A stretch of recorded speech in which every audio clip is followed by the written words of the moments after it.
largemouth as a species, the crucial period of the year and of life comes sometime in spring as the moon approaches full. The lunar phase determines the timing of the spawn, especially in the south. A week before the full moon, females heavy with eggs gather near a sunken branch, log, or other obstruction to reenact an old ritual. The eye, presumably, is what sets it all off. Moonlight enters the eye, triggering the brain, which signals the glands to set hormones flowing. One by one, the female bass begin to rub their undersides on the branch. No one can say for sure why they do it, but likely it serves to loosen the masses of eggs compacted in their swollen bellies.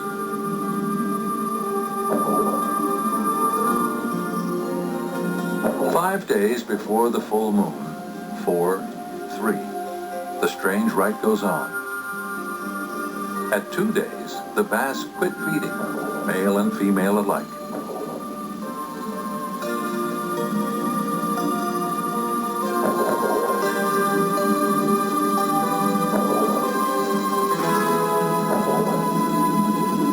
The days just before feeding ends are prime for fishing.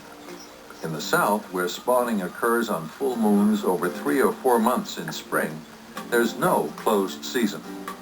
It was just before a full moon 15 years ago when Homer hooked the biggest bass of his life.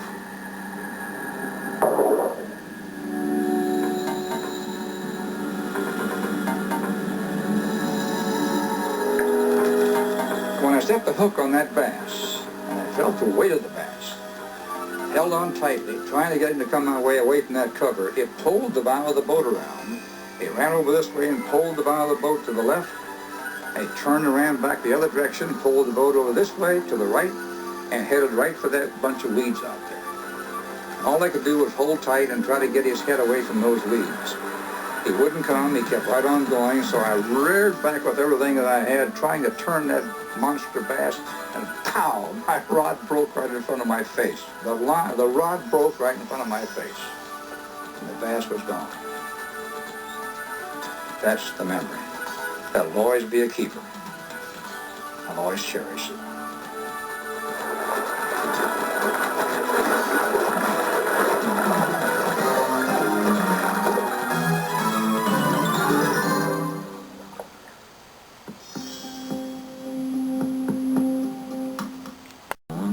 The sometimes turbulent courtship begins.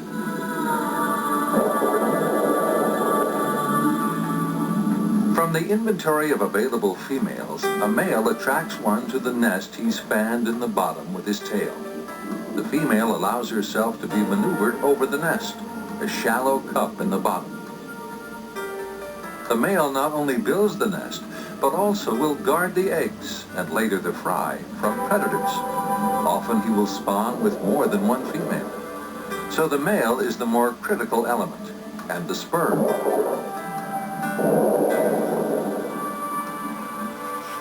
On the full moon, in an act of quivering effort, the eggs are laid and fertilized. As many as 145,000 have been found in a single female, and as few as 2,000.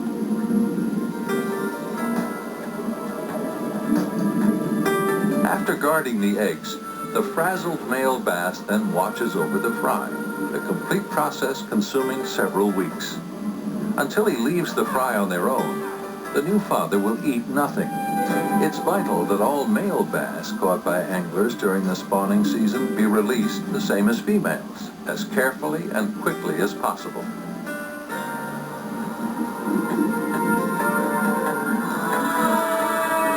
When the fry become fingerlings, they rely mostly on insects and tiny crustaceans for food. Later, as yearlings, the same bass have become very competitive feeders and have switched over to a diet of small fish such as shiners. The sooner a young bass begins taking these forage fish, the larger it's likely to become as an adult. It will grow faster than others in its year class and outcompete them for the available forage.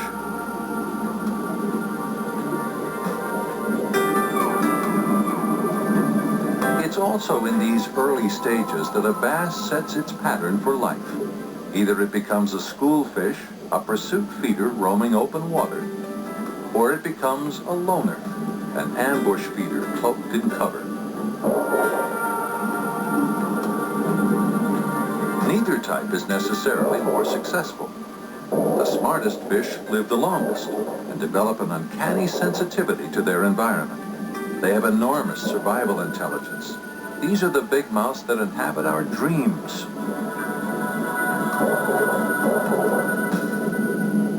Glenn has filmed literally thousands of bass and hundreds of bass lures. But for him, the most exciting shot is always the strike. The lure darts or trembles, limps or shimmies, whirls or walks the dog. Then comes that long, exquisite moment before a bass slides in and slurps it.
Sometimes, though, a cold front scuds in, and you can't coax a hit.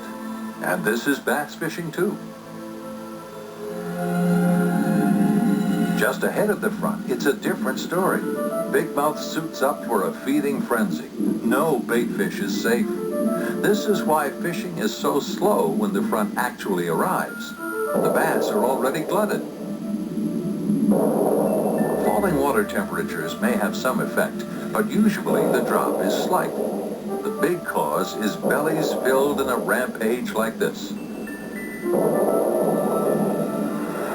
On the trailing edge of a front, bass may not return to normal for a day or two.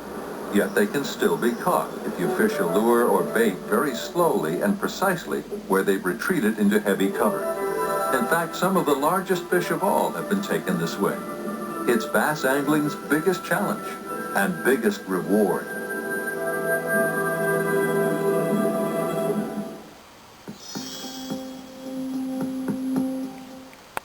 Teacher, confidant. Sometimes he comes here and leaves the camera behind. His dog, Flipper, gets to ride along and birdwatch. since now there is no seam to splash through and spoil.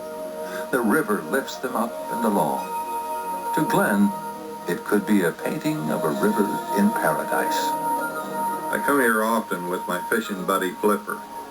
It's mainly because of the bass, but I often find myself lost in the beauty of this magnificent place. This is truly the river of life, the way all rivers should be. The last example of the way rivers were not too long ago. When I first came here years ago and saw that crystal clear water, it was love at first sight, and I've been here ever since. Largemouth bass and bass fishing has been my passion and my obsession for years. I find myself constantly being drawn back to this place where there's always a chance to get a nibble. By keeping records over the years, I've been able to determine in advance the best times and places to catch big bass. I love catching big bass.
This is the best that life has to offer.